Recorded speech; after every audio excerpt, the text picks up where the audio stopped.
inshuti n'ibihe biruhije cyane bya bindi twahoze tubwirwa kenshi na kenshi mu ijambo ry'Imana riti igihe giheruka isi ubwo kizaba cyegereje hazaza ibihe bibi biruhije cyane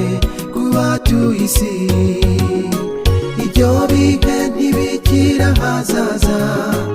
ahubwo nibyo duhagaze mu komeza icyo